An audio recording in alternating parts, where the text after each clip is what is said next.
মাজুলীৰ পাচলিৰে ভৰি পৰিব ৰাজ্যৰ বজাৰ। শ শ বিঘা ভূমিত পাচলি খেতি কৰি সমাদৰ লাভ কৰিছে ভকত চাপৰিৰ খেতিয়কে। মাজুলীৰ অন্য ঠাইসমূহৰ দৰে ভকত চাপৰিৰ বৃহত্তৰ অঞ্চলত কবি, বেঙেনা, জলকীয়া, ৰঙালাওকে আদি কৰি ভিন ভিন খেতিৰ উৎপাদন কৰিছে এই কৃষকসকলে। ভকত চাপৰি, জামুগুৰি, ফাকুৱা, গৰুখুটি, পদুমনি, চামগুৰি, মদাৰগুৰি আদি অঞ্চলৰ শ শ বিঘা ভূমিত বিভিন্ন শাক-পাচলিৰ খেতি উৎপাদন হৈছে। এই পাচলি মাজুলীৰ বজাৰত বিক্ৰী কৰাৰ লগতে মাজুলীৰ বাহিৰৰ বিভিন্ন অঞ্চললৈ ৰপ্তানি কৰা হয়।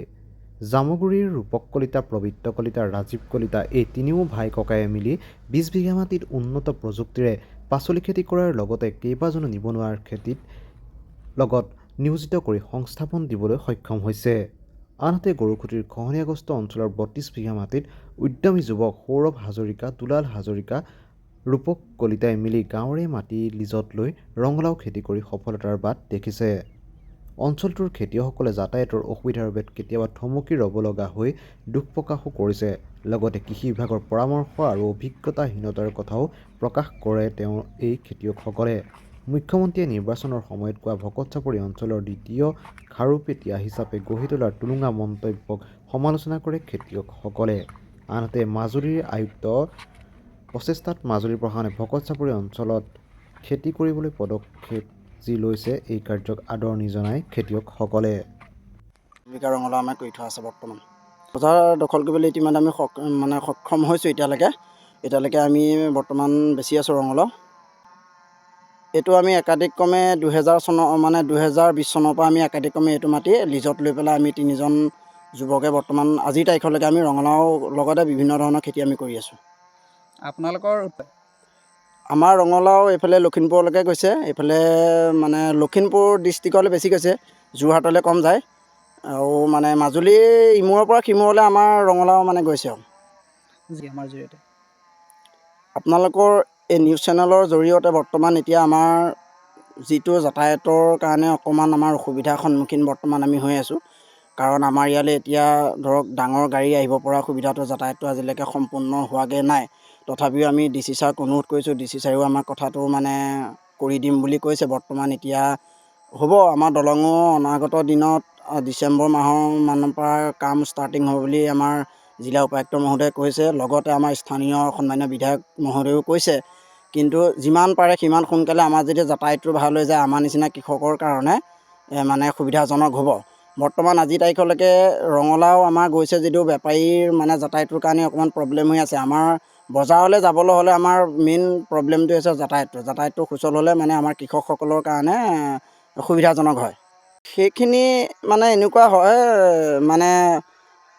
আমাৰ মুখ্যমন্ত্ৰী ছাৰে কথাটো কৈছিলে ভকত চাপৰি খাৰুপেটীয়াৰ হেৰি এটা খাৰুপেটীয়া বুলি ছেকেণ্ড খাৰুপেটীয়া বুলি কৈছিলে। তথাপিও এতিয়া হৈছে, হ'লেও আমাৰ যাতায়াতৰ কাৰণে অলপ অসুবিধা হৈ থকাৰ কাৰণে আমাৰ বহুতখিনি সমস্যাৰ সন্মুখীন হৈছে। কৃষি বিভাগৰ পৰা আমি সহায় সহযোগ পাই আছোঁ। আমাৰ মাজুলী গড়মূৰ এগ্ৰিকালচাৰ ডিপাৰ্টমেণ্টৰ সকলো বিষয়ববীয়া তথা আমাৰ লগতে DC ছাৰো বিধায়ক মহোদয়ে আমাক কিছুমান সঁহাৰি জনাইছে, আমিও দিছে, আমিও লৈছোঁ। সেইমতে আমি কৃষি বিভাগৰ ফালৰ পৰা আমি সম্পূৰ্ণ সুবিধা পাইছোঁ আৰু সম্পূৰ্ণ আমি বীজ পাই আমি বৰ্তমান এতিয়া খেতি কৰি আছোঁ, লাভান্বিত হৈছোঁ আমি।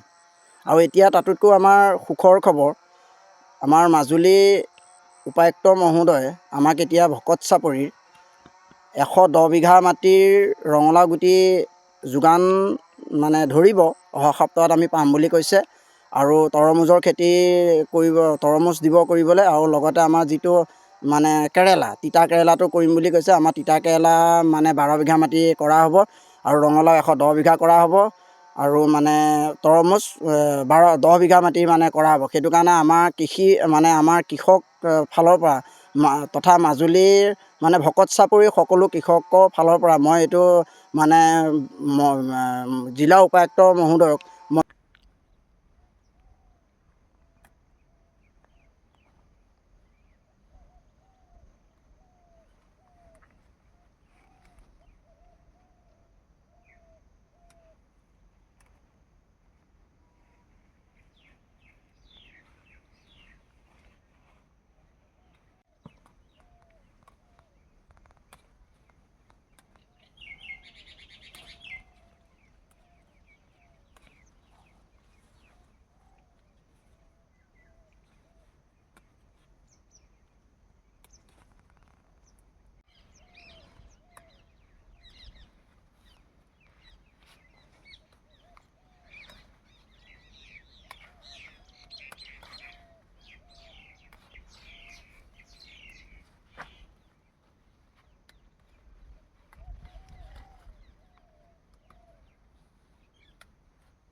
বিসংগতি আছে আকৌ কিহৰ বিসংগতি আছে ৰাস্তাটো মানে যে অকণমান হেৰি নকৰিলে কালভাৰকেইটা সেইকেইটা অকণমান বিসংগতি থাকি গ'ল আকৌ এতিয়া সেইডোখৰত যে দবাই দিলে সেইটো আপোনাৰ এতিয়া আপুনি ধৰিলে মই নধৰোঁ মই ধৰিলে আপুনি নধৰে তেনেকুৱা হৈছে আমাৰ মানুহবিলাকৰ আজিকালি ধৰা কামটো এৰি দিলে বেয়া পোৱা হ'ল সেইটোৱে কথাটো